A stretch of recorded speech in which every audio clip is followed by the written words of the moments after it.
Shalom Aleihim. Bapak Yahweh memberkati saudara sekalian. Baik, malam hari ini saya akan membuat satu acara seperti yang pernah kita lakukan kira-kira hampir 2 tahun yang lalu. Dan kita melihat hasilnya begitu dahsyat. Banyak mujizat-mujizat yang bermunculan dengan sangat luar biasa. Dan malam hari ini saya akan lakukan kembali. Dan sore hari ini, acara ini tujuannya adalah untuk merusak mental block yang saudara miliki. Dan memperkuat energi magnet saudara. Seperti kita ketahui saudara, bahwa kehidupan kita itu ibarat seperti sebatang besi yang digosok magnet. Itu akan mengandung magnet. Tetapi lama-kelamaan karena kita banyak berbenturan, banyak berinteraksi dengan yang lain, maka energi magnet itu semakin lama semakin habis. Kalau saya memperbaiki peralatan, karena saya seorang teknisi, maka untuk supaya saya bisa mengambil baut obeng saya, itu saya kasih magnet saudara. Jadi kalau ada baut yang terjatuh, saya tinggal menempelkan ke baut tersebut, maka baut itu akan nempel. Tapi lama-kelamaan, energi magnet itu habis saudara. Dan itu harus digosok ulang. Nah malam hari ini, kenapa saya suruh saudara datang? Waktu hari Rabu saya umumkan saudara datang pada Minggu sore. Kenapa saya suruh saudara datang? Dan jangan cuman mendengar atau nonton di YouTube. Karena dengan saudara datang, maka saudara dapat langsung membuka alam supranatural dan langsung memberi energi karena perasaan saudara itu tidak pasif. Tetapi kalau cuma nonton, paling saudara akan berkata, oh gitu toh caranya. Tapi apakah energi saudara saat itu terjadi gejolak? Tidak sama sekali saudara. Nah untuk itulah saya ingin saudara betul-betul pada sore hari ini mau aktif, mau sungguh-sungguh meresapi dan menghidupi dengan perasaan saudara terhadap visi dan impian saudara saat nanti saya memerintahkan sesuatu. Jadi tolong perhatikan baik-baik apa yang saya sampaikan. Saudaraku yang terkasih, kita barangkali sekali waktu pernah mengalami satu peristiwa di mana saudara mendapatkan uang banyak, tetapi tiba-tiba uang tersebut kayak air, mengalir sedemikian rupa, sehingga tiap bulan itu tidak bisa menikmati, apalagi menabung. Dan jangan saudara menyalahkan tempat kerja saudara, karena itu energi negatif. Nah saya ingin betul-betul saudara mempraktekkan malam hari ini, sehingga saudara mendapatkan hasil seperti teman-teman kita beberapa waktu yang lalu.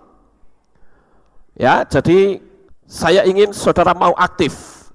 Dan yang kedua saudara, pernah nggak saudara merasa ya, saya pernah ketemu dengan seseorang yang berkata begini, saya ini kok kalau melihat orang kaya, itu saya bencinya luar biasa. Nah saudaraku yang terkasih, orang yang seperti ini biasanya pernah disakiti saudara oleh orang kaya. Dan orang yang pernah disakiti oleh orang kaya ini, alam bawah sadarnya itu akan mengunci dan menolak jadi orang kaya. Seharusnya ketika kita disakiti, kita jangan langsung antipati dengan orang kaya. Tetapi justru kita berkata, lihat sekali waktu kelak, aku bisa lebih kaya dari kamu. Jangan malah kita, wah kurang ajar memang, orang-orang kaya ini terlalu melecehkan saya. Wah, itu ngerusak alam bawah sadar saudara. Kemudian ada juga orang yang menyakiti diri sendiri. Karena mungkin pernah melakukan kesalahan yang dibikin atau yang mungkin yang membuat keluarga menjadi korban, menjadi malu, atau bahkan ada yang mati. Dan menganggap karena kesalahan itu keluargaku jadi jatuh miskin. Nah, itu sangat berbahaya saudara. Malam hari ini saya akan mengajak saudara untuk mempraktekkan, dan tujuan saya adalah merusak mental block yang saudara miliki. Atau mungkin ada lagi satu kasus, saudara pernah dilukai oleh orang-orang terdekat saudara. Misalnya itu orang tua, suami, istri, atau barangkali anak. Lalu mungkin saudara akan berkata, loh, bukankah ini menyangkut jiwa? Saya jawab benar. Tetapi ini yang dapat menimbulkan mental block sehingga alam bawah sadar saudara itu rusak. Jadi saya betul-betul ingin malam hari ini membuka lebar alam bawah sadar saudara. Atau mungkin yang kelima, saudara berpikir, mungkinkah saya bisa kaya? Tapi rasanya dalam perasaan saya kok masih lucu kedengarannya ya kalau saya jadi orang kaya. Saudara yang terkasih, kita bahkan mungkin berkata, yang benar saja. Benar nggak sih saya bisa jadi orang kaya? Itu berarti mental block saudara rusak. Dan saya katakan kalau saudara berpikir seperti itu, sampai kapanpun engkau tidak akan pernah jadi orang kaya. Nggak akan pernah.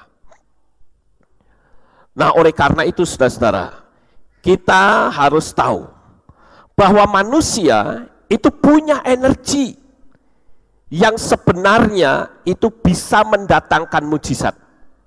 Tapi sayangnya kadangkala mujizat itu muncul pada saat-saat mengalami kritis. Pernah nggak saudara mendengar sebuah kisah tentang seorang yang lumpuh? Lumpuh loh ini saudara. Orang yang lumpuh, dia sedang berada di kursi roda dan di depannya ada kolam renang. Sementara bayinya yang baru saja bisa merangkak mendekati kolam renang itu. Sementara orang yang lumpuh ini tidak ada orang lain. Dia berteriak, tidak ada yang bisa tolong. Tetapi saudara, semakin bayi itu mendekati kolam, orang yang lumpuh ini tiba-tiba ada energi kekuatan supranatural yang luar biasa sehingga dia bangun dan dia bisa jalan. Nah, itu energi yang ada di dalam diri manusia. Cuman sayangnya energi ini hanya muncul itu ketika terjadi hal-hal yang kritis. Sehingga orang tersebut akhirnya bisa jalan dan bisa menolong bayinya yang mau menjebur ke kolam renang. Nah, itu saya katakan energi mujizat yang luar biasa. Pertanyaannya, apakah di situ ada yang mendoakan? Tidak ada. Tetapi energi itu sendiri muncul dengan sendirinya. Dan itu sebabnya saya akan mengajak saudara untuk mengaktifkan energi itu pada sore hari ini. Kemudian saudara, saya juga pernah mendengar sebuah kisah tentang orang yang jatuh ke dalam kolam yang berisi buaya. Padahal orang tersebut tidak bisa berenang. Tapi begitu dia kejebur di situ, dia tahu di kolam itu banyak sekali buaya. Begitu dia kejebur, saking takutnya, akhirnya dia bisa berenang. Nah, itu yang saya sebut energi yang tersembunyi di dalam diri manusia yang tiba-tiba muncul. Kemudian ada satu peristiwa, saudara-saudara, seseorang yang dikejar oleh anjing galak. Karena dikejar, saking takutnya dia bisa melompati pagar setinggi 4 meter. Mungkin saudara berkata, kok aneh? Tapi peristiwa ini betul-betul pernah terjadi. Nah saudaraku yang terkasih, ini yang saya sebut energi yang tersembunyi di dalam diri manusia yang bangkit, terbangun dari tidurnya. Makanya jangan kita main-main dengan ucapan kita, saudara.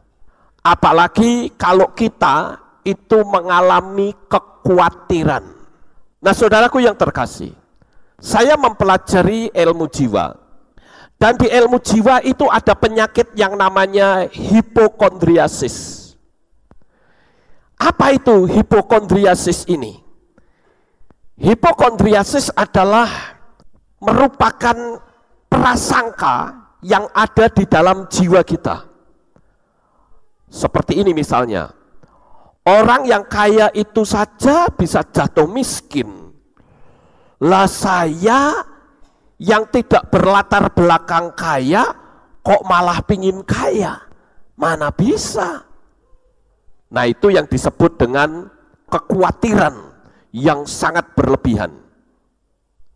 Jadi kekhawatiran yang sangat berlebihan itu akan merusak. Di dalam kitab Iyob pasal 3 ayat 25 sampai 26 di sana dikatakan, apa yang aku khawatirkan itulah yang mendatangi aku. Apa yang aku takutkan itulah yang menimpa aku. Aku tidak mendapatkan ketentraman, namun kegelisahanlah yang timbul. Saudaraku yang terkasih, ayat firman Tuhan ini pasti jelas ada kaitannya dengan hipokondriasis. Ketika seseorang itu mengalami kekhawatiran, maka dia akan mengakses ke dunia supranatural, di mana energi kekhawatiran itu ditarik ke dalam hidup saudara. Dari pengalaman apa yang disampaikan oleh Iyob, maka saya bisa mengambil kesimpulan saudara, bahwa ketika Iyob itu masih menjadi orang kaya, dia banyak sekali mengalami kekhawatiran. Bisa saja berkata, wah kalau nanti kekayaanku dirampok orang bagaimana ya? Kalau saya jatuh sakit bagaimana ya? Itu terjadi. Makanya di dalam kitab Iyob itu dikatakan, apa yang aku khawatirkan itulah yang mendatangi aku. Apa yang aku takutkan itulah yang menimpa aku. Jadi pengakuan ini sebetulnya sudah mensiratkan bahwa di dalam kehidupan Iyob yang kaya raya, dan saudara tahu Iyob itu adalah orang yang terkaya di tanah Uz, itu bisa hancur bisnisnya karena dia mengalami kekhawatiran yang luar biasa. Kenapa kita selalu perlu untuk berkata telah? Karena kalau saudara melihat kenyataan, sebenarnya saudara itu sedang berbicara tentang masa lalu saudara. Kenapa? Karena yang saudara alami hari ini sebetulnya adalah kehidupan masa lalu saudara. Kalau saudara berpikir tentang masa depan hari ini, maka masa depan yang saudara hadapi adalah apa yang kita pikirkan hari ini. Jadi saya menyebutnya kita sebetulnya adalah manusia hari esok. Saudaraku yang terkasih, kita juga harus menyadari bahwa dunia alam semesta itu memiliki aturan, memiliki rule, dan aturan ini kalau kita bisa mengikutinya, kita akan menjalani hidup ini dengan nyaman. Tetapi kalau kita tidak mengikuti aturan yang ada di alam semesta ini, dan saudara atur menurut cara kemauan kita sendiri, kita tidak akan mendapatkan mujizat apapun. Jadi malam hari ini apa yang saya ingin ajak saudara mempraktekkan, itu ada dasar hukumnya saudara. Dasar hukumnya saya ambil langsung dari kitab suci. Sejak saya percaya kepada Yesus dan memahami hal ini, kehidupan saya berubah sama sekali. Dulu saya orangnya minder, orangnya takut untuk berinteraksi dengan orang-orang, apalagi di depan ribuan orang. Karena saya memiliki kekurangan, dan saya tahu semua manusia itu memiliki banyak kekurangan. Tetapi kekurangan itu bisa ditutup. Makanya Rabi Saul mengatakan bahwa Tuhan itu akan memakai orang-orang bodoh untuk mempermalukan hikmat dunia, saudara. Jadi disitulah saya mengubah kehidupan saya. Sekali lagi saya ingin sedikit cerita dari awal saya berubah, mengalami kehidupan yang sangat berbeda. Dulu saya berpikir saya orang yang tidak pernah lulus SMA, paling-paling juga cuman kelas 2. Saudara, belum lagi saya tidak pinter main komputer. Jadi apa saja, saya selalu merasa kecil, minder saudara.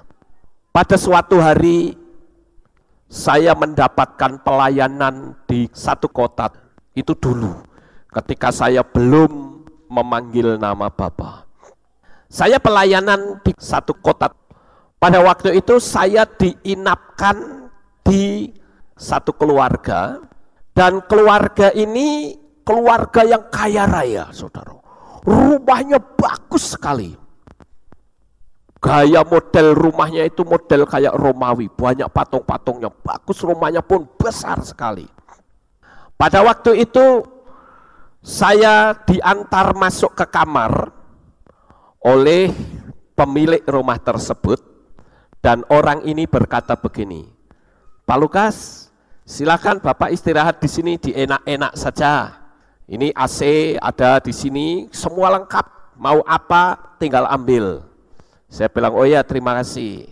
Lalu dia mengatakan begini, nah kalau Pak Lukas itu mau membaca, silakan Bapak pergi ke kamar sebelah, di sana ada buku perpustakaan saya.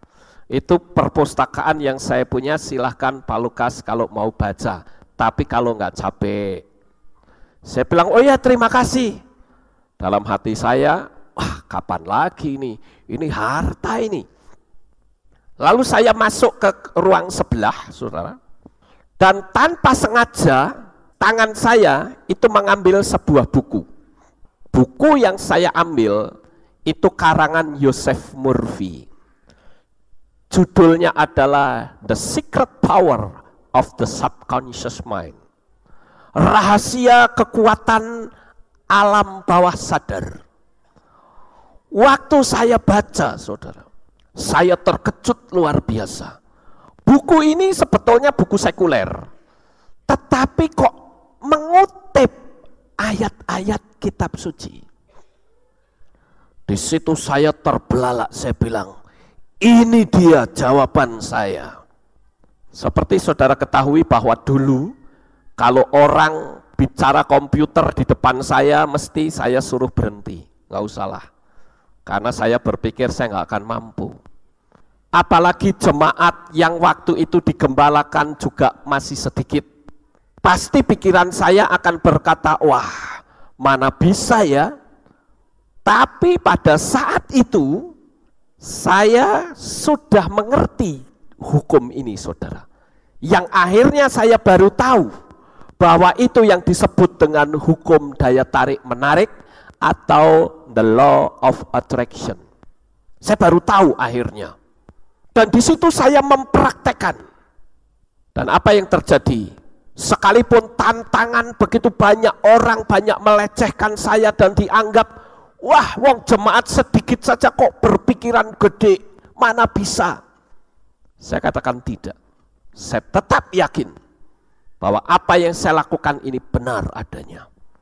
Dari jemaat yang sedikit akhirnya bisa sampai banyak.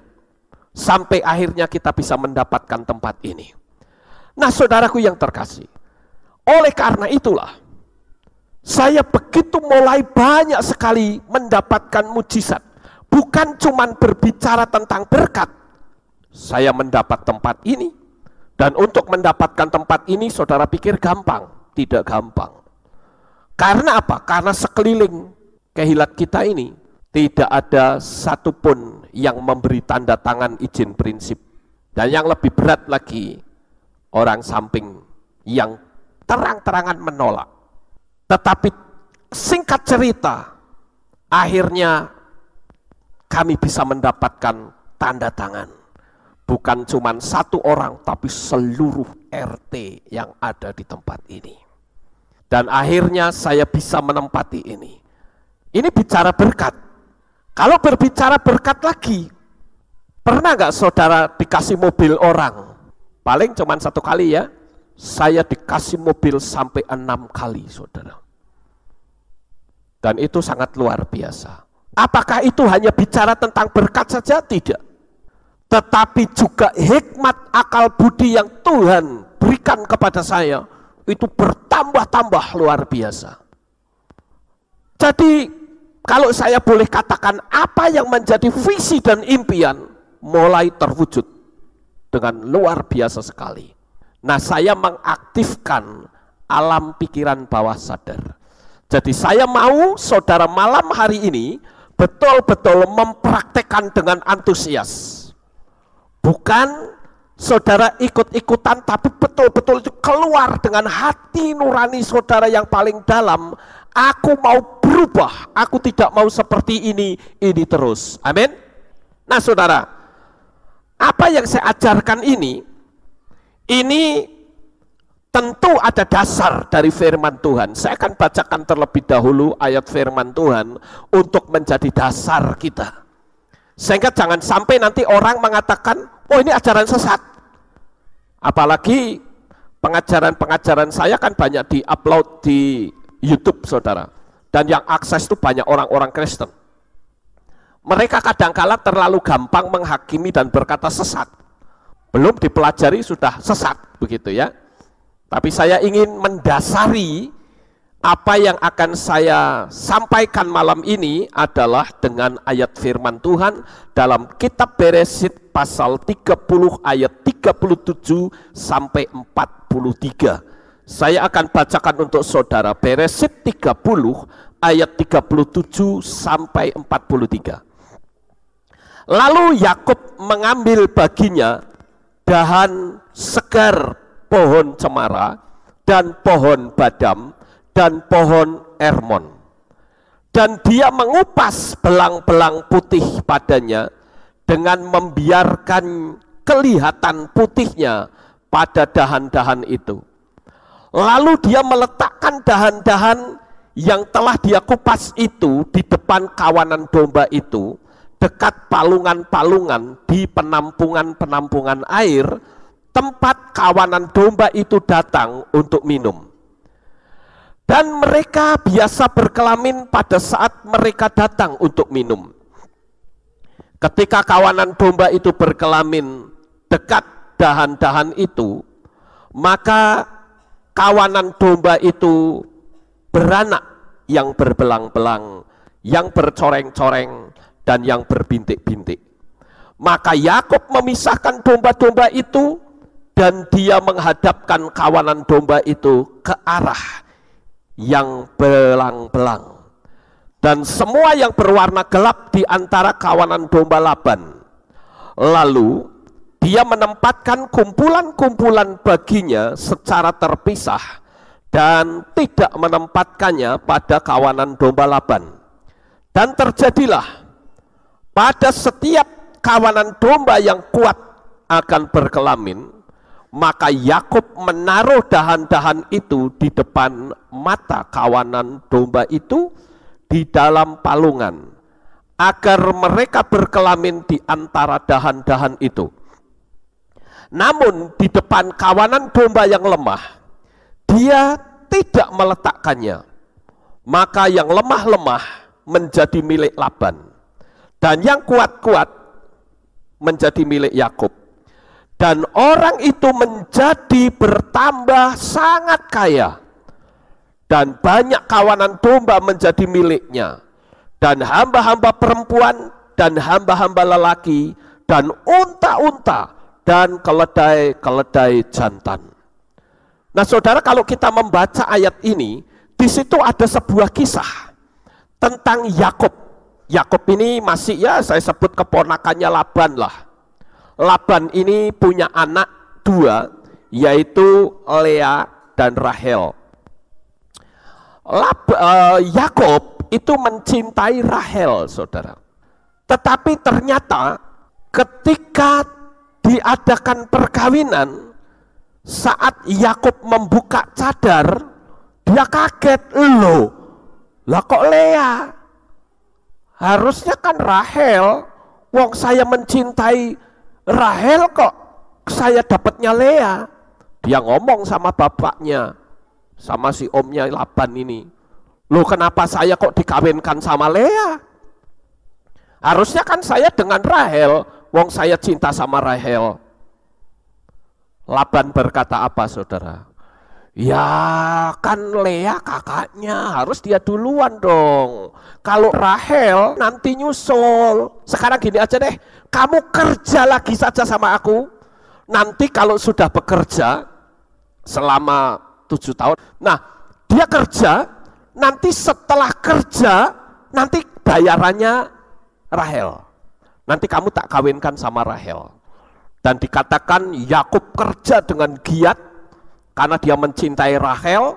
Dia pikir, aku akan dapat Rahel. Akhirnya dapat, saudara. Ketika mendapat Rahel, kali ini Rahel sudah mulai punya anak. Dan Yakub akan pergi membawa istri-istri dan anak-anaknya, tapi dia ngomong sama Laban. Dia tahu bahwa jangan sampai aku dicurangi lagi. Kira-kira begitulah pikirannya si Yakub, saudara. Sehingga si Laban berkata begini, ya udahlah, silahkan kamu mau bawa, nanti sebagai bayarannya apa kira-kira. Yakub berkata begini saja deh om. Ini saya terjemahkan bahasa yang gampang. Begini aja deh, ini domba-domba tak bawai saya. Nanti kalau domba itu munculnya belang benteng, nah itu untuk bayaran saya. Tapi kalau nanti domba itu keluarnya putih, ya itu buat si om lah, nggak apa-apa, ambil loh. Nah Yakub tuh pinter, saudara. Dia ambil domba-dombanya, yang bagus-bagus dikumpulkan sendiri, diprogram. Sementara yang jelek-jelek biarin nanti lahirnya putih buat si omnya. Kira-kira begitu, saudara. Nah, Yakub pada waktu itu memprogram. Di sana dikatakan dalam ayat yang kita baca bahwa domba-domba itu setiap kali mau berkelamin, setiap kali mau masuk kandang, setiap kali mau minum atau makan, supaya otaknya itu isinya belang benteng. Jadi nanti anaknya lahir belang benteng. Pada waktu Yakub ngomong seperti itu, sebetulnya saya yakin Laban akan berpikir, ini bocah gobloknya luar biasa. Lawang domba putih kawin sama putih mana bisa belang benteng? Nggak mungkin bisa. Putih sama putih ya keluarnya putih. Tapi diprogram. Sehingga setiap kali, ini dikatakan dalam kitab suci, diambil daun pohon hawar, daun pohon badam, perangan, dicocok-cocok, saudara. Ditaruh di kandang, ditaruh di palungan, ditaruh di mana-mana. Jadi tiap hari yang dilihat oleh domba itu belang benteng. Akibatnya apa, saudara? Kitab suci menulis domba-domba yang bagus tadi yang diprogram, anaknya belang benteng semua, saudara. Aneh kan? Sesuatu yang mustahil. Tapi itu sebetulnya pola Tuhan, saudara. Pola Tuhan. Nah, domba itu tidak protes melihat belang benteng ya sudah, jalani saja, dia lihat belang benteng sehingga keluarnya belang benteng. Beda dengan manusia. Manusia kadang dikasih tahu oleh Tuhan, kadang nggak bisa terima. Nah, itu sebabnya saudara, banyak kali manusia terlalu banyak memakai logika sehingga yang ada mana bisa, mustahil, tidak mungkin. Malam hari ini mental block kita rusak malam ini. Kemudian dasar yang kedua, saudara-saudara, saya ambil di dalam kitab Markus pasal yang ke-11. Markus pasal yang ke-11.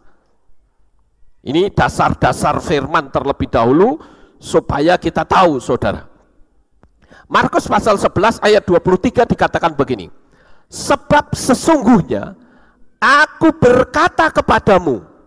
Yang ngomong siapa? Yesua. Dan kalau dia ngomong sesungguhnya, itu berarti sungguh, karena yang ngomong Yesua. Aku berkata kepadamu bahwa siapa saja itu termasuk siapa? Kita, bukan? Ya, siapa saja yang berkata kepada gunung ini. Coba saudara renungkan, mosok si gunung diajak ngomong, ya, terangkatlah dan tercampaklah ke dalam laut, dan dia tidak dibimbangkan dalam hatinya, melainkan percaya bahwa apa yang dia katakan sedang terjadi, apa saja yang ia katakan itu akan terjadi kepadanya. Nah, saudaraku yang terkasih, jadi ucapan, penglihatan itu penting, karena itu menyangkut dunia yang tanpa batas, dunia supranatural. Nah, oleh karena itu saudara, saya ingin malam hari ini memakai cara-cara Tuhan itu untuk membypass alam pikiran bawah sadar kita, supaya mujizat itu segera terjadi dalam hidup kita. Saya ambil contoh saudara, berkenaan dengan ucapan, ya. Contoh yang paling gampang adalah ketika negara Indonesia ini dijajah oleh penjajah. Indonesia itu tertekan berat dan dia berusaha untuk melawan, tapi apa daya, musuhnya itu meriam senjata-senjata yang bagus, sementara Indonesia hanya pakai bambu runcing. Kalau dipikir secara logika, mustahil bisa menang, saudara. Tapi anehnya, ketika para pejuang itu berjumpa satu dengan yang lain, mereka selalu mengucapkan kata-kata profetik, mengucapkan kata-kata untuk masa depan, yaitu dia berkata apa? Merdeka. Ketika dia berkata merdeka, perasaannya terjadi gejolak atau tidak, saudara?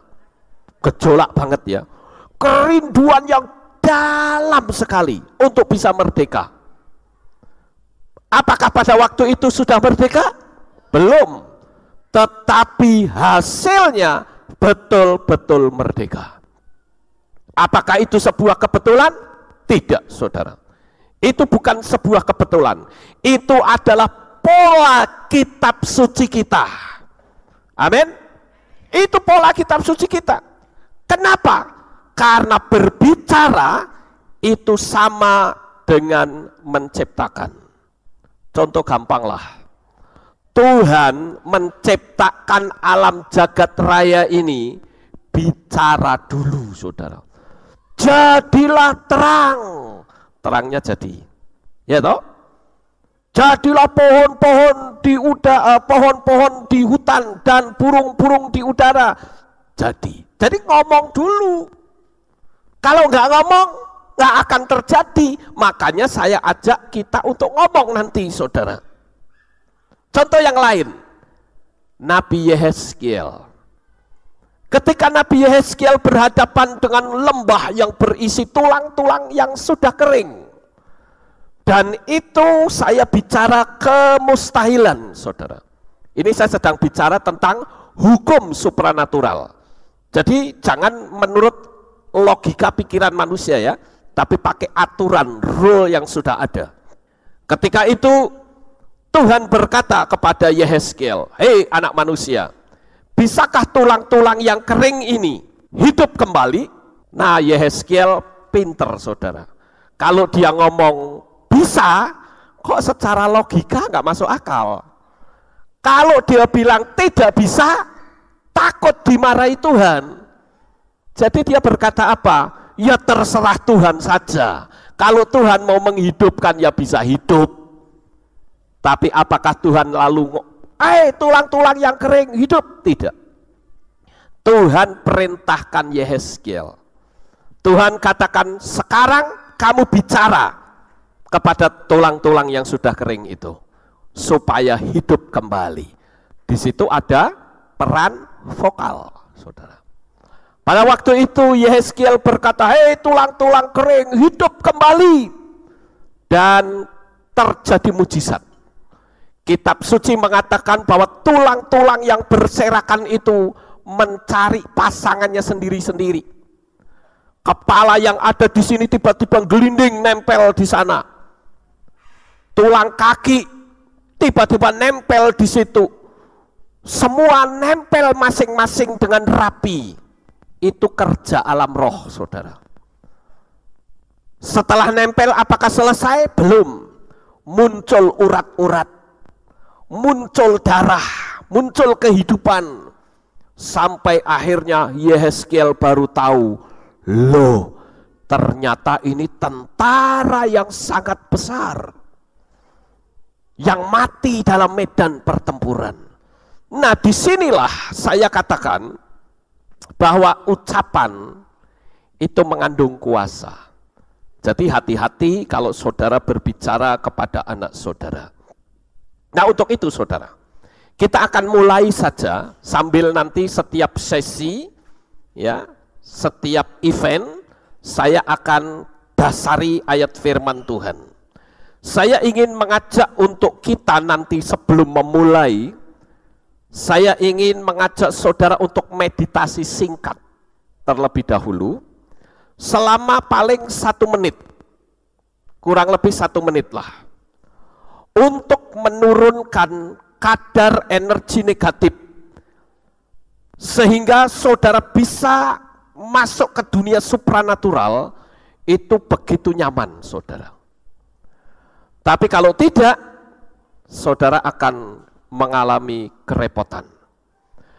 Dan tentu saja ini saya dasari di dalam kitab Markus pasal 11 ayat 25 sampai 26, di sana dikatakan, dan ketika kamu berdiri untuk berdoa, ampunkanlah apabila kamu mempunyai sesuatu terhadap seseorang, supaya Bapamu di surga pun mengampunkan kepadamu kesalahan-kesalahanmu.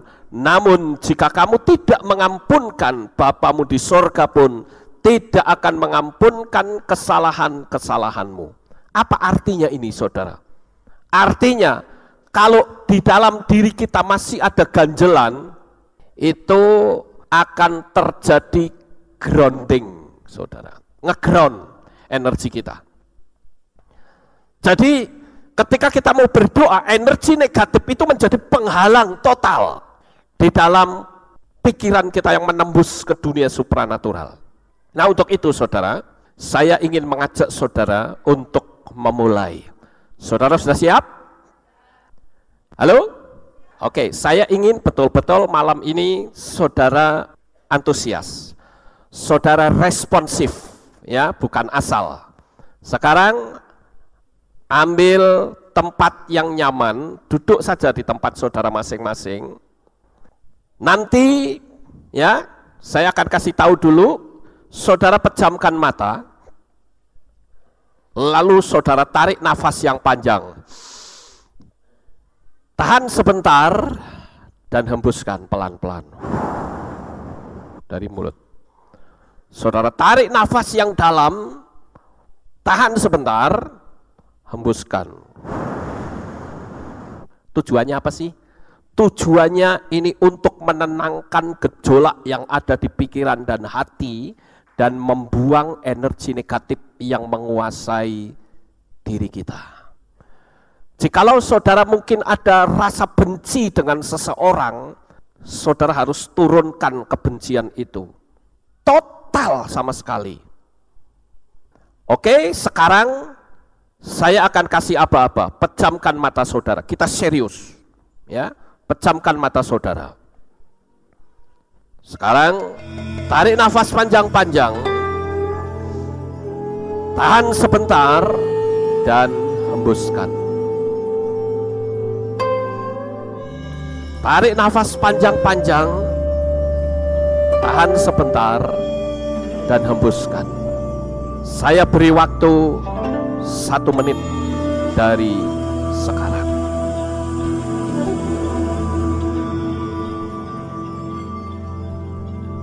Lepaskan roh pengampunan, lepaskan roh kepahitan, lepaskan segala sesuatu. Katakan, Tuhan, aku mengasihi orang-orang yang menyakiti hatiku. Saudara tetap tarik nafas yang panjang, tahan sebentar, hembuskan. Terus seperti itu. Saya akan berkata berhenti setelah nanti 1 menit.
menikmati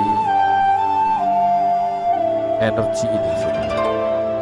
Saya yakin apa yang ada di hati saudara, mungkin rasa pahit atau rasa benci, akan semakin turun drastis malam ini. Oke, saya rasa cukup. Buka mata saudara. Sekarang saudara-saudara, kita akan masuk ritual yang pertama, yaitu tentang uang. Saudara siapkan uang yang nilai nominalnya tinggi. Kita akan melihat uang.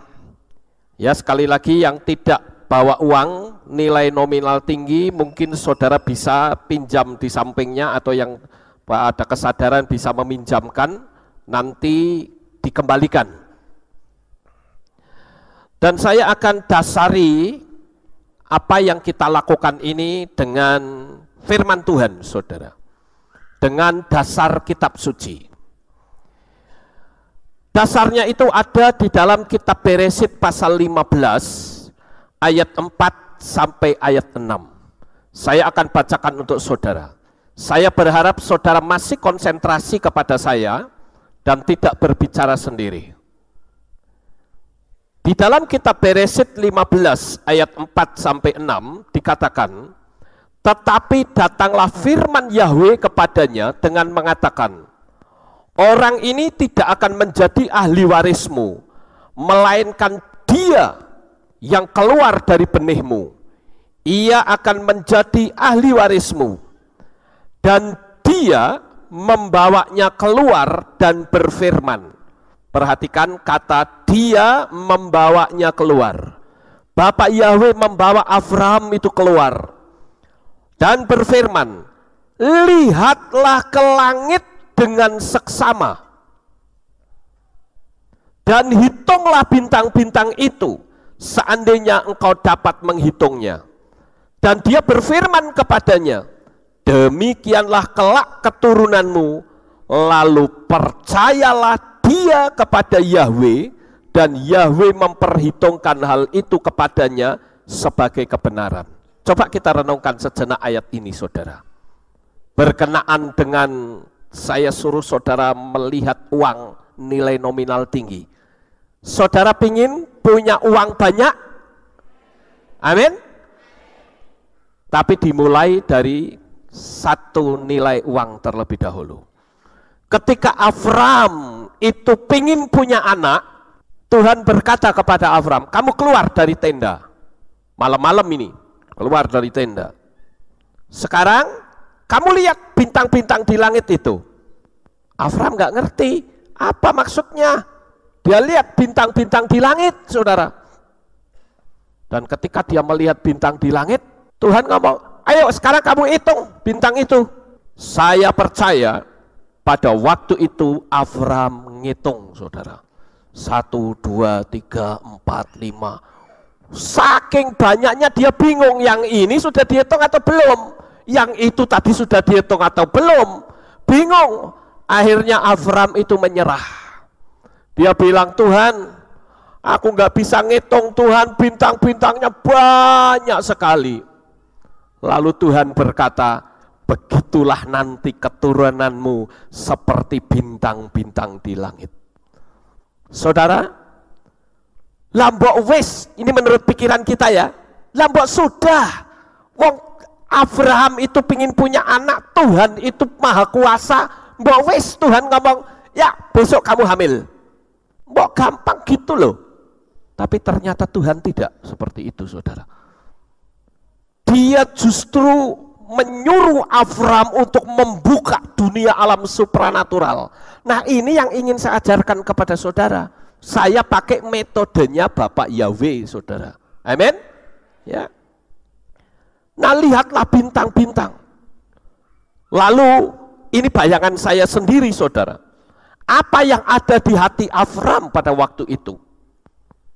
Bintang-bintang itu bisa berubah menjadi wajah bayi-bayi yang mungil.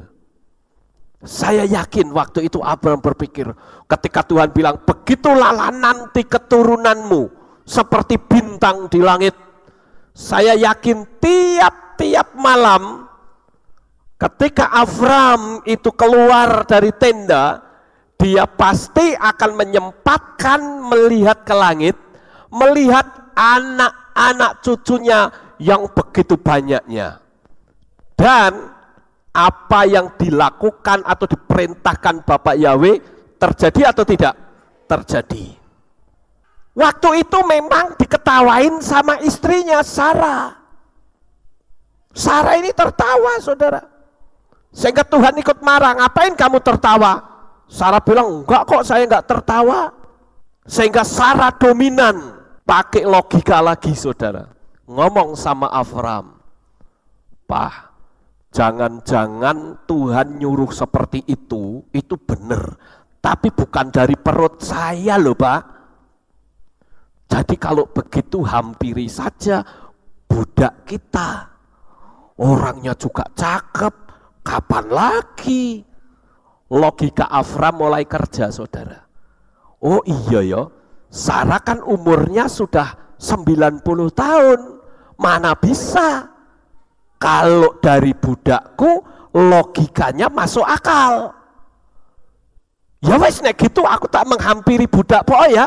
Ya wes nggak apa-apa. Oke, selamat bekerja, saudara. Dan apa yang terjadi? Betul punya anak? Betul. Tapi anak itu jadi masalah sampai hari ini, saudara. Keturunannya. Itu karena menggunakan logika, nggak pakai polanya Tuhan. Nah, saya suruh saudara untuk pakai polanya Tuhan malam hari ini. Jadi pola ini sangat luar biasa.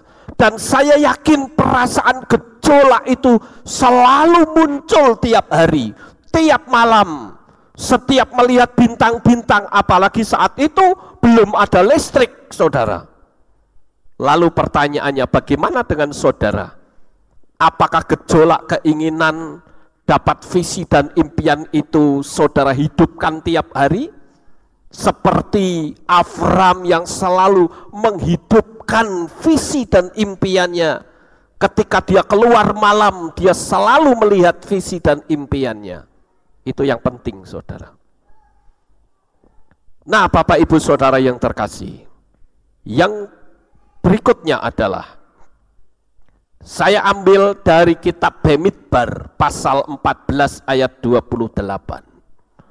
Di dalam kitab Bemidbar pasal 14 ayat 28 dikatakan, katakanlah kepada mereka, demi aku yang hidup, demikianlah firman Yahweh. Perhatikan, bahwasanya seperti yang kamu katakan di hadapanku, demikianlah akan kulakukan kepadamu. Artinya apa, saudara? Kalau saudara ngomong betul-betul keluar dari dasar hati dan saudara katakan dengan sungguh-sungguh, itu pasti terjadi dalam hidup saudara. Ya. Nah, sekarang kita mulai. Keluarkan uang saudara.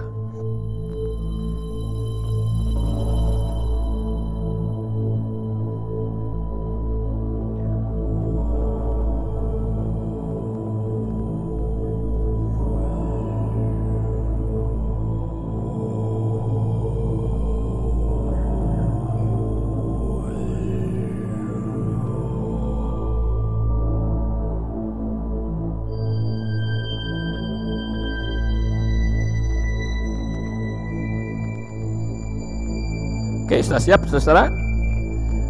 Baik, saya ingin ketika saudara mengeluarkan uang itu, saudara mengucapkan kata-kata, tapi supaya kata-kata saudara itu kompak. Nanti saudara nggak bingung, saya kudu ngomong apa. Saya mau mengucapkan kata-kata, tinggal saudara yang menirukan dengan suara yang mantap, dengan perasaan yang sungguh-sungguh, dan saya yakin kita lihat hasilnya nanti. Oke, sudah siap? Sekarang saudara bangkit berdiri semua. supaya konsentrasi kita itu mantap.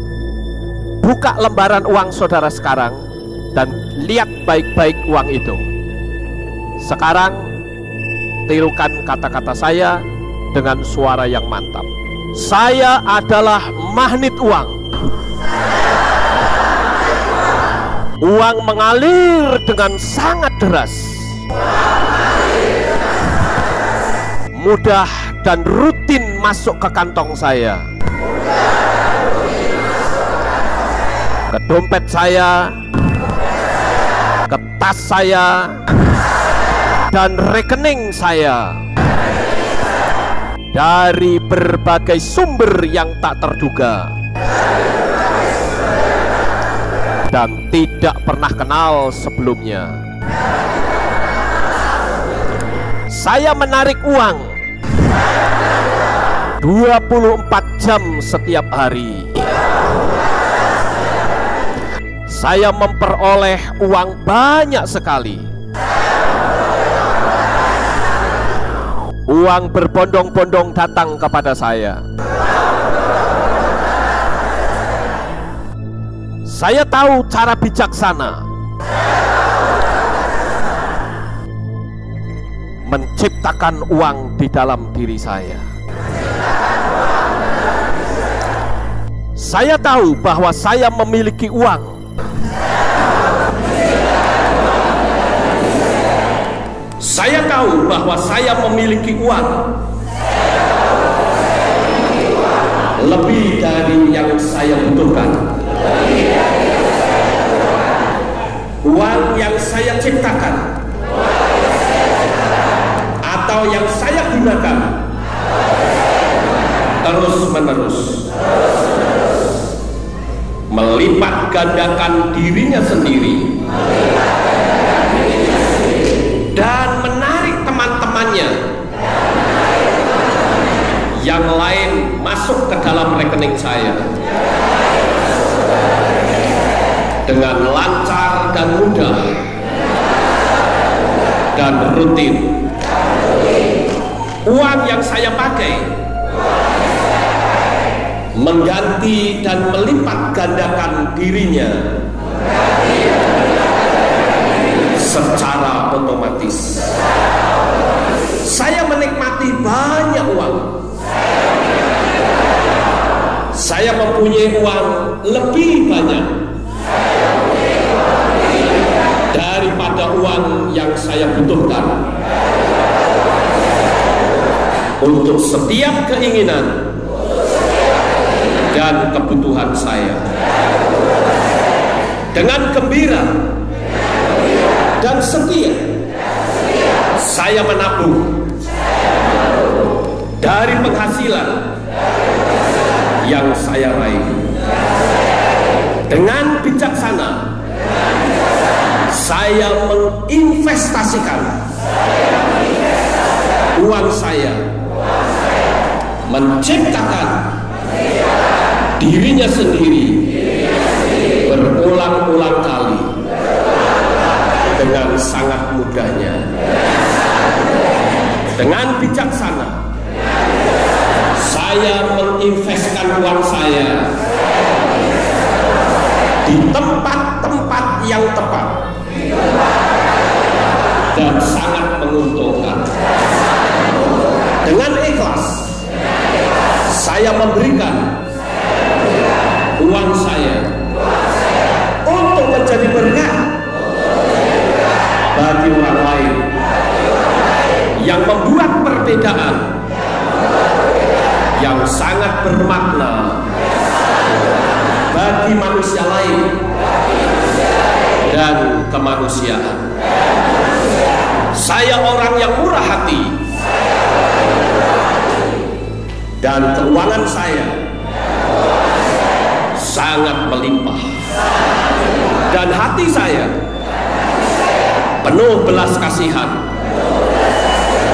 kepada orang lain. Mulai saat ini dan seterusnya uang bergegas mendatangi saya dalam segala bentuk dan jenisnya. Saya melihat berbagai jenis uang, baik rupiah maupun dolar dan euro, adalah uang saya sendiri. Uang memohon kepada saya agar diterima menjadi hamba saya,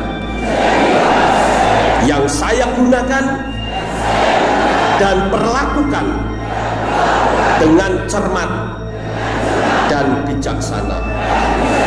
Saya memiliki banyak sekali uang.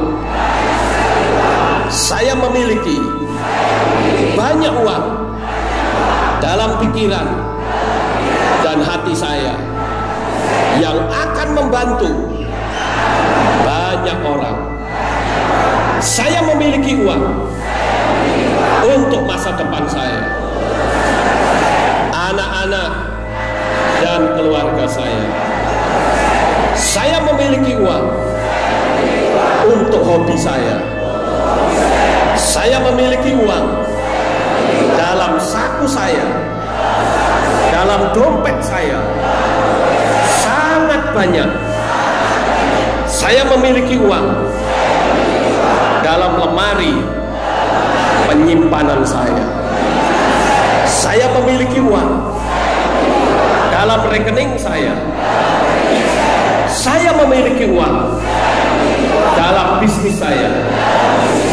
Saya memiliki uang dalam investasi saya. Dimanapun uang yang saya miliki, mereka terus bertumbuh dan beranak pinak di dalam hidup saya. Saya merasa nyaman dengan uang saya, dan uang pun merasa nyaman dengan saya. Uang dengan segala yang setara dengannya itu tertarik kepada saya. Saya kaya raya, saya sukses, saya sudah kaya, saya juga murah hati, dan saya suka memberi. Saya bahkan tidak akan pernah lupa mengembalikan perpuluhan saya, karena mulai hari ini perpuluhan saya sangat banyak. Income usaha saya selalu naik dengan cara yang sangat luar biasa. Ya, cukup saudara boleh duduk dalam konsentrasi. Saudara yang terkasih, dari apa yang tadi saya sampaikan, tidak ada satu kata pun yang berenergi negatif. Tadi pagi saya sudah terangkan, kalau kita berbicara di alam supranatural, dilarang keras menggunakan kata tidak, bukan, semoga, tidak boleh. Itu ucapan negatif yang akan ditangkap oleh dunia supranatural dengan cara sendiri. Jadi kalau berkatakan saya bukanlah orang miskin, maka kata bukan bilang di alam roh ditangkap saya orang miskin. Kita seperti itu. Kalau kita ngomong saya bukan orang miskin, jadi kata bukannya hilang dan ditangkap saya miskin. Saya bukan gelandangan, bukannya hilang jadi saya gelandangan. Kenapa begitu banyak orang-orang yang melakukan afirmasi tetapi ternyata gagal? Mereka protes, mengatakan mana buktinya, karena menggunakan kata tidak, bukan, enggak boleh dalam proses seperti itu. Kita menasihati orang secara alam fisik tidak apa-apa, jangan kamu nakal ya, tidak boleh. Tapi kalau kita berkata anakku tidak nakal, kata tidak dihilangi. hukum supranatural, dan kita harus tahu hal ini. Oke, sekarang yang ketiga, saudara melihat foto bahagia saudara. Ya, sekarang buka fotonya. Yang punya handphone boleh pakai handphone. Yang pakai handphone boleh pakai handphone.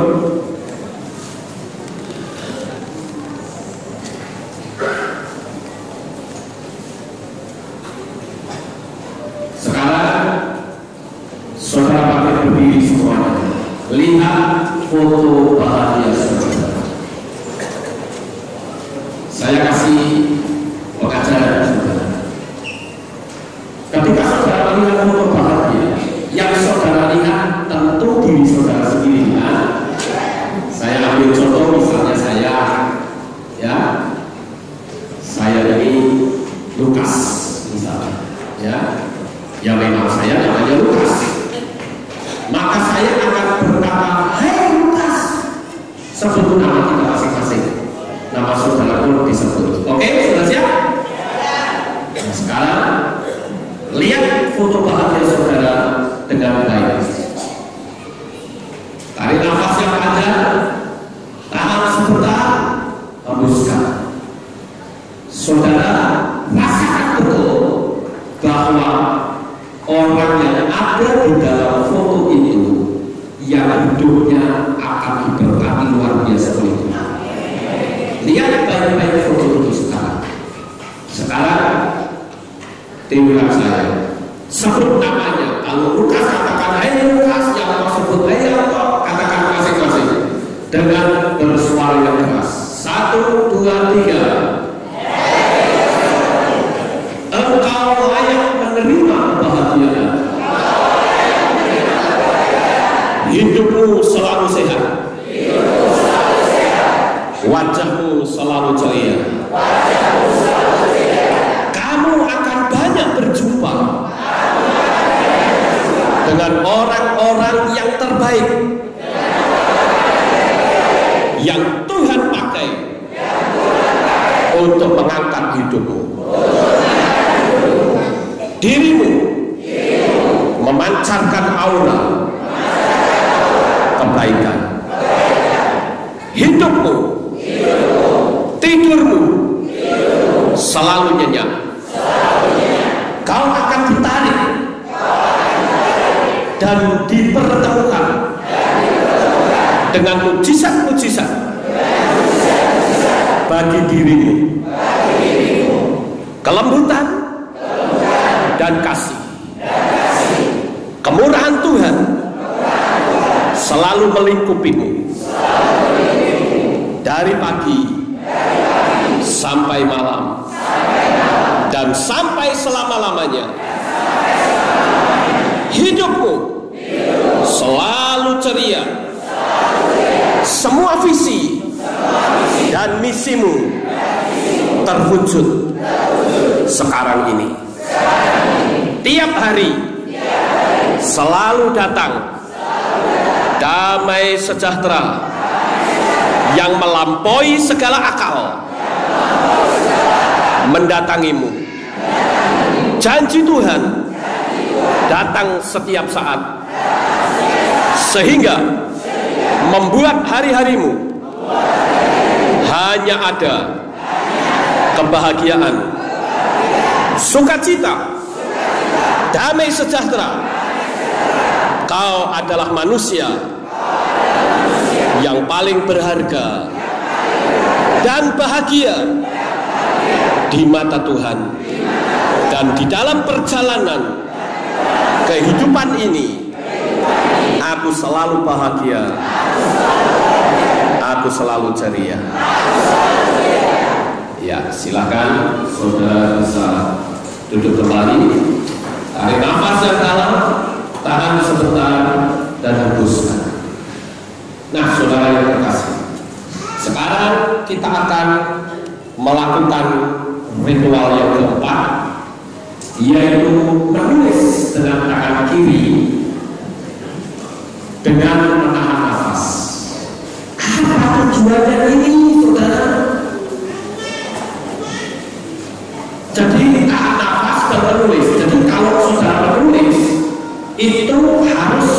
tidak boleh bernafas. Yang pertama, kertas saudara itu diberi nama saudara. Sekarang tulis, tapi pakai tangan biasa saja, pakai tangan kanan biasa. Sekarang saudara tulis nama saudara di kertas itu pakai tangan kanan saudara, yang ideal pakai tangan kiri seperti biasa. Tujuannya apa saudara? Tujuannya adalah agar nama saudara itu bisa dibaca oleh orang lain. Tulis dengan baik supaya nama saudara itu bisa dibaca. Ya, jadi tulis dulu dengan normal supaya orang lain bisa membaca. Lalu sekarang tulis apa yang menjadi visi dan impian saudara, juga tetap pakai tangan kanan dulu. Jangan tulis tadi nama saudara, ya toh. Sekarang tulis visi dan impian saudara. Tulisannya jangan kecil ya, tulisannya yang besar, karena nanti tulisan ini akan dibaca oleh orang lain. Nah, saya ingin supaya visi ini saudara tulis sendiri-sendiri, jadi bervariasi, macam-macam, itu terserah saudara. Kalau saya menggunakan pola, misalnya saya bilang, saya suruh saudara tulis saya punya uang 5M misalnya, tetapi kalau nanti saudara menolak dan merasa huruf 5M itu lucu, hal itu tidak akan nyambung di dunia saudara. Jadi tulis sesuai dengan keinginan saudara saja. Baru setelah itu secara bersama-sama menulis dengan tangan kiri. Sekarang saudara tulis dengan tangan kanan. Saya beri waktu sekarang ini saudara.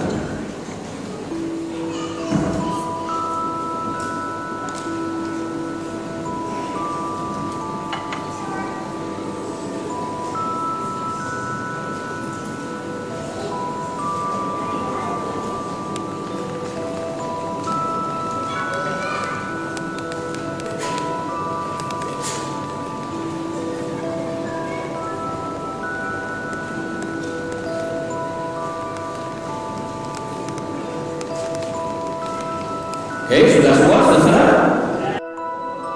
Loh, oke, saya tunggu ya. Kenapa? Nanti tangan kiri itu nulis apa yang tadi saudara tulis. Ya, jadi ini tujuannya apa saudara? Tujuannya nanti orang lain membaca itu tulisannya saudara tulis dengan tangan kanan apa? Ya, kalau saya suruh nulis, saya suruh baca tulisan tangan saudara, akan tahu orangnya nggak akan bisa. Jelas ya?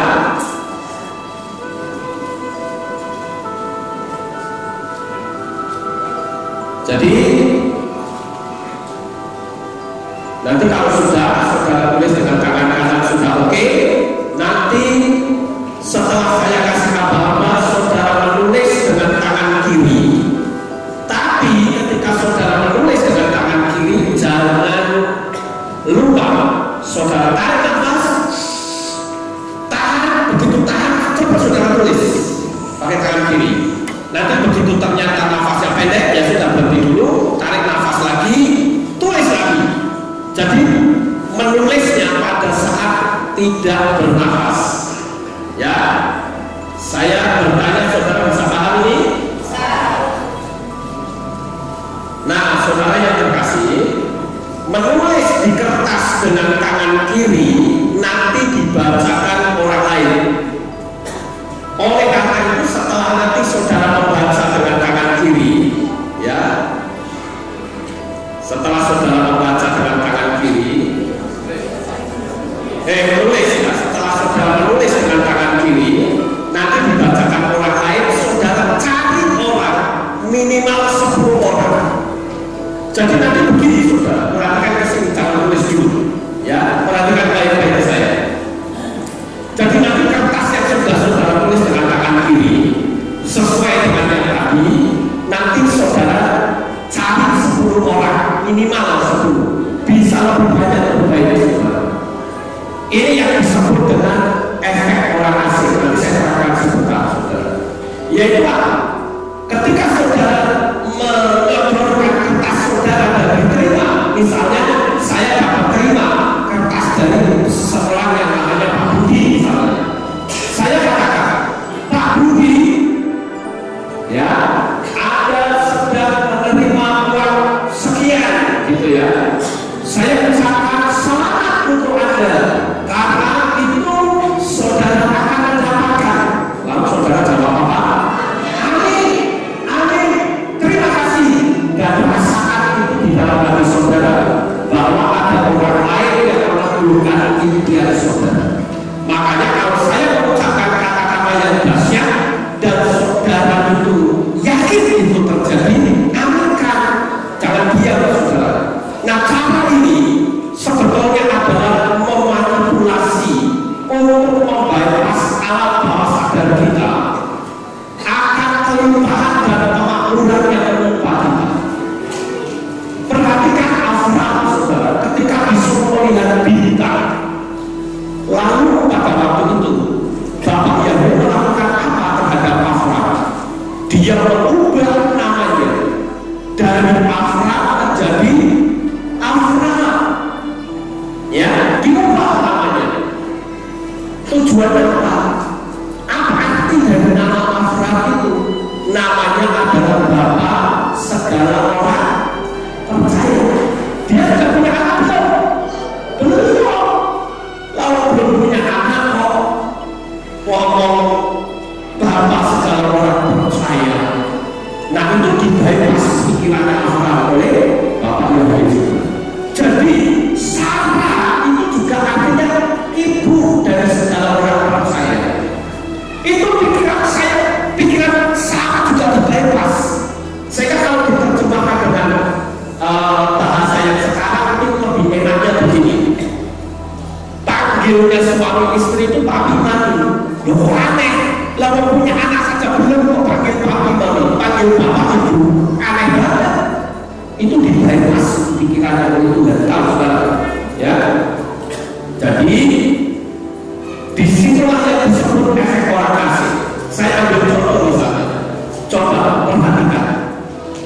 Bagaimana ada orang kadang dikasih tahu oleh orang tuanya itu ini luar biasa, saudara. Sampai orang sebut mulutnya orang tua sudah gak boleh, tapi tetap anehnya luar biasa. Tapi kenapa ketika ada orang lain yang kasih tahu kok bisa diterima? Nah, itu sebetulnya ucapan orang lain itu membypass pikiran bawah sadar kita. Saudara paham lagi? Ya, efek orang asing namanya. Dan itu ada yang kalau saudara pelajari ada yang namanya video sharing untuk menjual.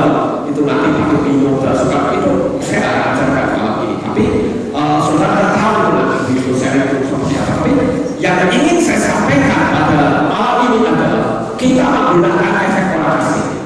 Jadi misalnya begini, kalau saudara punya gangguan, punya rumah, ya. Tapi tiba-tiba ada orang yang menegur, kamu tak betul malu. Ada gejolak di hati saudara. Ada. Dan kebanyakan itu terjadi, saudara. Ya. Coba perhatikan. Kenapa anak muda yang dipacok-pacokin, kalau pacok-pacoknya saudara, yang tadinya bilang nggak mau, bahkan sampai nyumpahin, menghina. Tapi kenapa kok malah bisa jadi suami istri? Nah, ini yang disebut dengan efek orang asing. Tadi kan ada apa? Tiba-tiba ada orang asing yang memacok-macoki kita. Akhirnya kita bisa jadi suami istri sama orang itu. Paham nggak, saudara? Ini yang disebut dengan efek orang asing.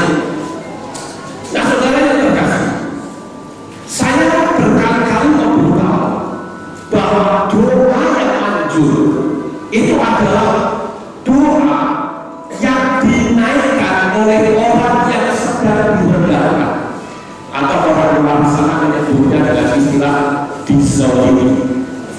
Orang yang dizolimi itu doanya manjur katanya, saudara. Kenapa? Karena pada waktu orang dilecehkan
energinya dapat dirasa. Saudara juga sekali waktu perlu masuk ke hotel yang sewa, duduk di sana, di lobbynya saja sebentar, ya, nggak bakal saudara terusir. Saudara rasakan energi kekayaan itu akan menguasai hidup saudara. Dan betul-betul sekali waktu saudara tidak cuma duduk dalam 1-2 menit, tapi saudara dapat duduk di hotel-hotel itu. Nah itu sebetulnya membypass alam pikiran bawah sadar kita. Jadi tadi saya katakan doa yang maju itu biasanya terkabul pada orang-orang yang direndahkan. Nah ini yang saya katakan orang kadang ngendem, yang ngendem di batin, ya. Nah itu. Kemudian anak kecil, anak awalnya terbuka. Kemudian orang yang sudah tua. Makanya jangan menaruh orang tua di hati jodoh, saudara.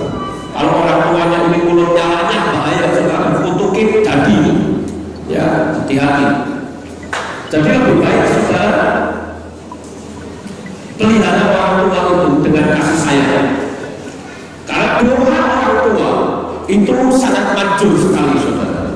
Kemudian yang terakhir, doa yang manjur adalah doa yang dinaikkan oleh orang yang hatinya baik. Empat orang ini jenis orang yang doanya dahsyat, ya.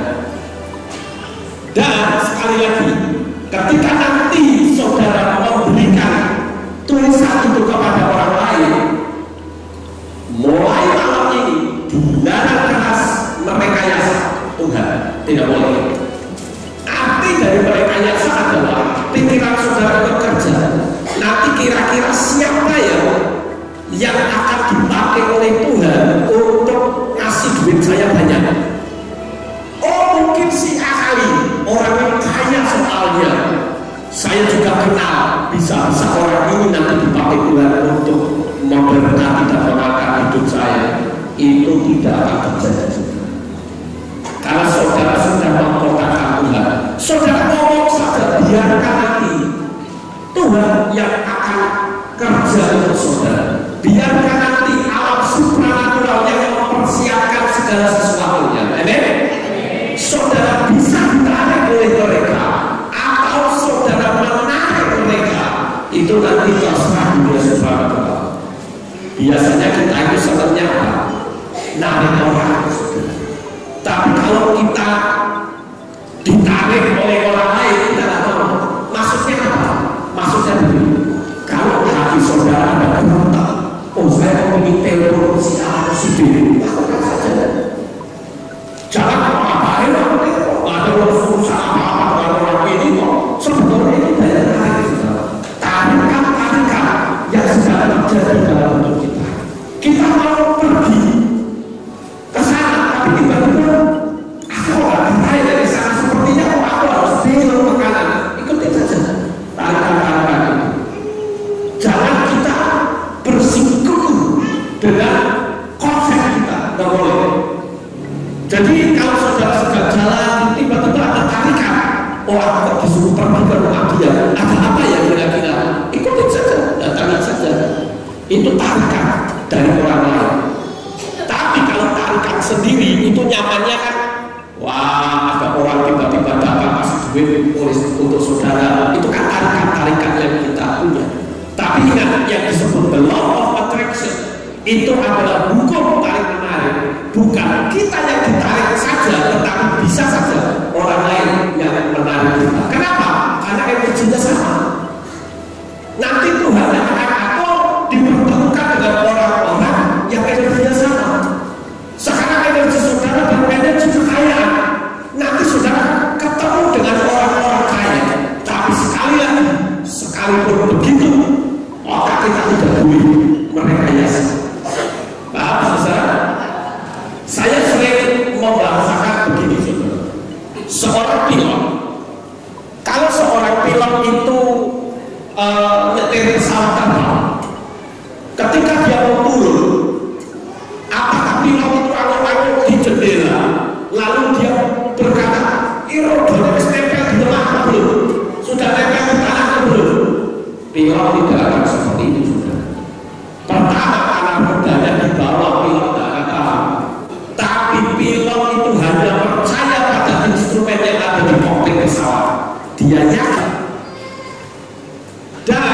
yang berikutnya, jangan ada keluhan, marah-marah dan lain-lain, karena itu energi negatif. Jangan digrogi, karena alam roh saudara itu malam ini dicur kamu saudara. Nah sekarang kita mulai. Saya memberi waktu sampai semua saudara menulis dengan tangan kiri dengan sempurna sampai selesai. Sekarang kita mulai dari sekarang ini. Lakukan.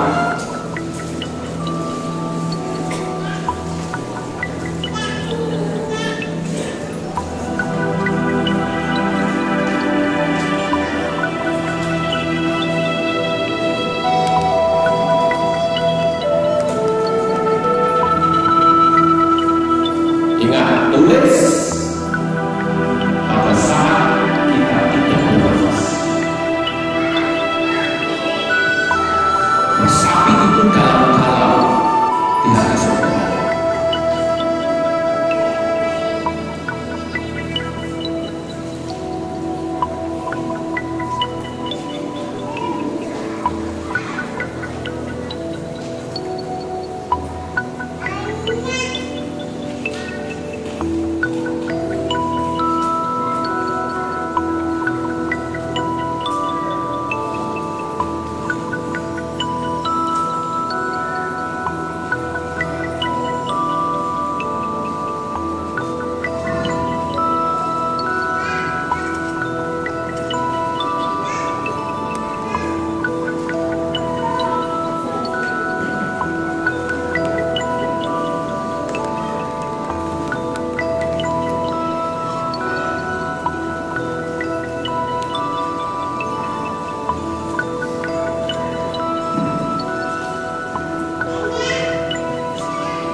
Masing-masing konsentrasi sendiri-sendiri.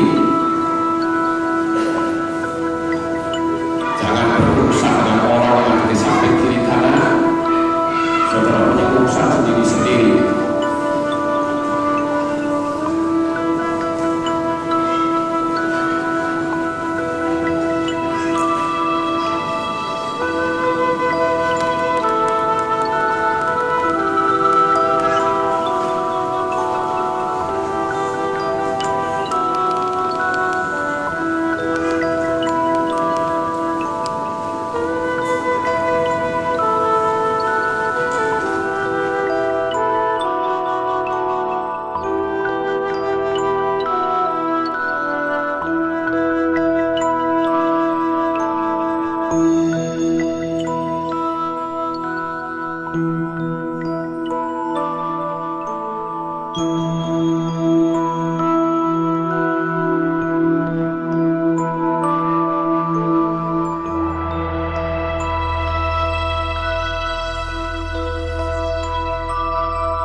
Sudah semua, sudah saudara? Belum, ya sudah, saya tunggu.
Nanti yang dibaca itu tulisan yang jelas yang di atas ya.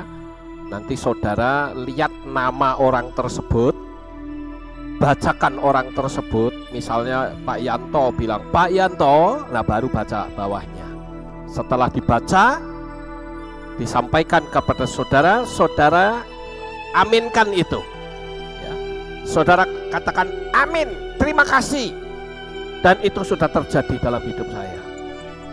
Itu adalah cara membypass pikiran kita.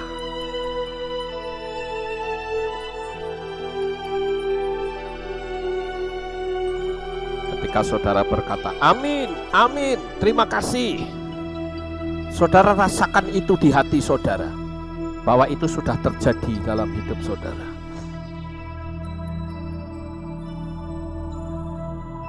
Karena ada orang lain yang meneguhkan impian saudara. Sudah semua?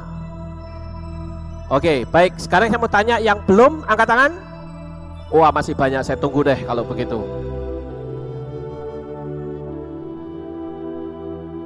Karena semua harus selesai semua. Karena nanti akan dibacakan teman saudara.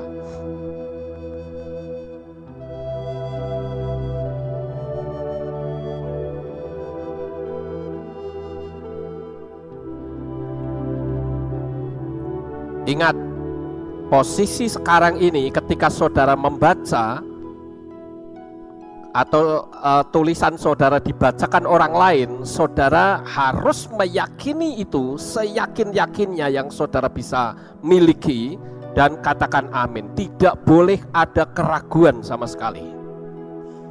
Kalau saudara ragu, nggak akan nembus saudara. Ingat, ini kita membypass. Kenapa harus dibypass? Karena antara alam pikiran sadar dan pikiran bawah sadar itu ada satu yang namanya critical area. Critical area itu ibarat seperti satpam yang akan menjagai. Kalau saudara mengatakan di dunia pikiran sadar mengatakan bahwa aku orang kaya, maka satpam akan bertanya kepada orang yang datang ini, kamu siapa? Oh, saya mau mengatakan bahwa bos saya orang kaya. Dia masuk ke dalam dan tanya, bos, betul nggak kalau kita ini orang kaya? Bosnya bilang tidak. Bos itu alam bawah sadar, ya. Bos akan berkata, oh tidak. Maka satpam itu akan datang dan berkata, bos bilang kita orang miskin, yuk keluar dari sini. Itu critical area, saudara. Nah, selama critical area itu tidak bisa ditembus, maka si bos ini itu akan miskin terus.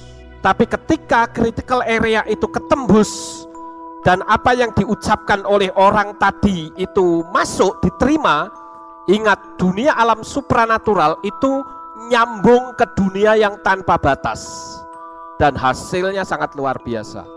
Jadi gambaran mudahnya itu begini saudara, pikiran sadar itu ibarat supir, tapi pikiran alam bawah sadar itu ibarat mesin.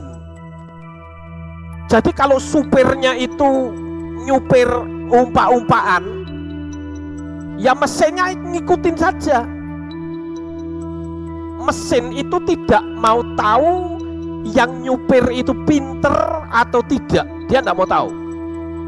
Yang dia mau tahu aba-aba dari si pengemudi ini apa. Sama seperti alam bawah sadar. Alam bawah sadar itu dia tidak tahu siapa yang akan menjadi jurumudinya, apa yang akan diomongkan, dia tidak mau tahu. Alam bawah sadar itu hanya nurut apa yang disampaikan oleh alam sadar. Tapi sayangnya itu ada critical area. Nah, critical area ini yang harus ditembus, dibypass, istilahnya dibikin tidur dulu. Ada memang cara lain untuk membypass alam pikiran bawah sadar kita, itu ketika kita sedang layap-layap. Kita sedang layap-layap antara setengah sadar dan tidak sadar. Itu gelombang otak kita itu ada pada gelombang alfa. Bahkan ada yang mengatakan kalau bisa ditingkatkan sampai gelombang theta dan sebagainya. Tapi saya katakan kita sampai gelombang alfa sudah hebat, saudara. Jadi ketika kita sedang layap-layap antara tinggal les gitu, saudara nubuatkan sesuatu, itu banyak jadinya, saudara. Saya pernah membaca tentang ilmu yang saya pelajari ini, saudara, yaitu untuk mensugesti anak. Caranya bagaimana? Ternyata ada cara yang lain. Ketika anak saudara itu nakalnya luar biasa, itu pada waktu sedang tidur, itu sekali waktu perlu dibangunkan secara dadaan. Dibangunkan, bangun. Begitu bangun, dia akan layam, apa ya dibangunin. Ngomong, nak, kamu anak hebat, kamu anak baik. Itu masuk, saudara, ke alam bawah sadar. Begitu juga seorang yang sedang hamil. Seorang yang sedang hamil, itu bayinya diajak ngomong terus, saudara. Oh anakku, kamu hebat, kamu pinter. Coba lihat anaknya nanti akan luar biasa. Oke, sudah semua? Saya mau tanya, yang belum siapa angkat tangan? Waduh, masih satu. Ya udah, saya tunggu. Ya, jadi cara kerja membypassnya itu seperti itu, saudara. Sudah? Oke, sekarang saudara bangkit berdiri semua. Sekarang saudara cari orang minimal 10 orang, minimal ya. Nanti dulu sebentar. Minimal 10 orang. Setelah itu kertas yang saudara miliki serahkan, suruh dia baca. Begitu juga sebaliknya. Suruh dia baca dengan keras dan saudara aminkan dan rasakan di hati saudara. Paham? Sekarang cari orang dari sekarang ini. Mulai.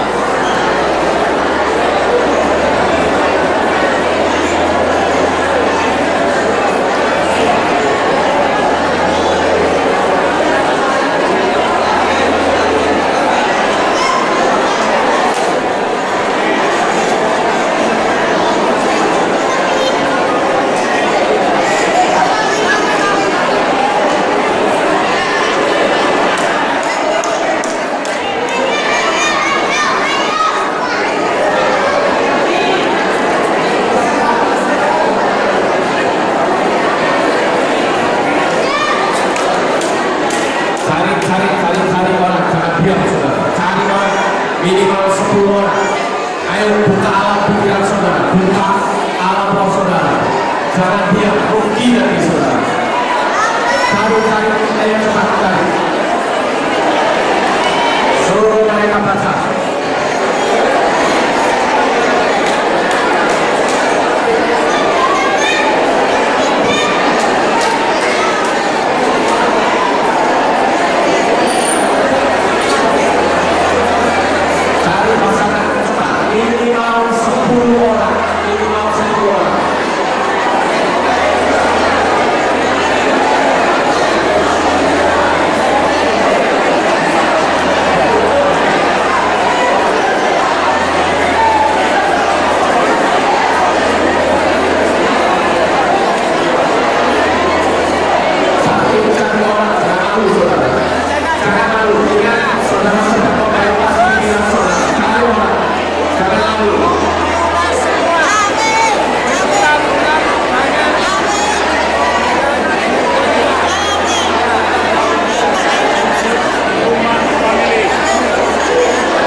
berdiri terlebih dahulu untuk sesi ini.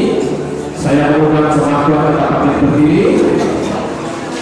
Sekarang saya ingin saudara berdoa dengan suara yang keras, mengucapkan syukur untuk mujizat yang saudara sudah terima. Mari kita akan bersama-sama berdoa dengan suara yang keras. Haleluya.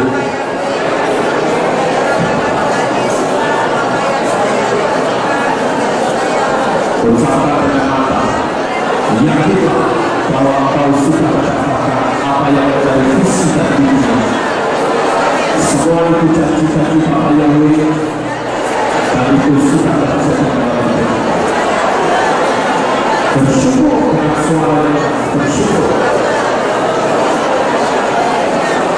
Saya percaya dia benar, dia ada di sini, dan dia senang dengan doa ucapan syukur saudara.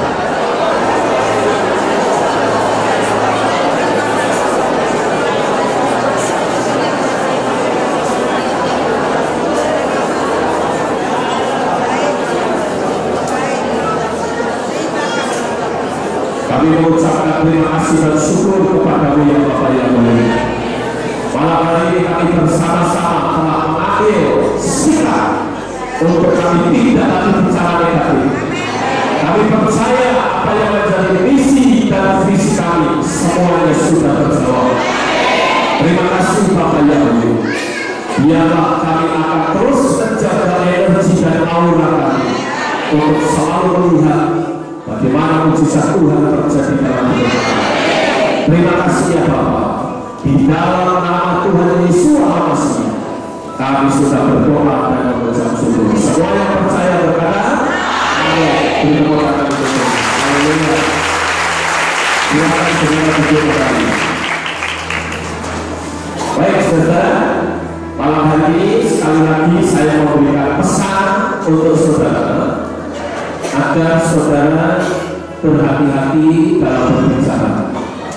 Jangan pernah mengatakan hal-hal yang negatif, karena malam ini alam roh saudara sudah dibuka, dan itu akan terus terbuka, dan saudara akan menyaksikan mujizat-mujizat Tuhan, kekayaan yang mengalir luar biasa, bukan milik orang lain, tetapi milik saudara sendiri. Baik saudara, kita akan dengar pengumuman. Kami persilakan untuk bisa mengganti gambar dengan pengumuman saudara.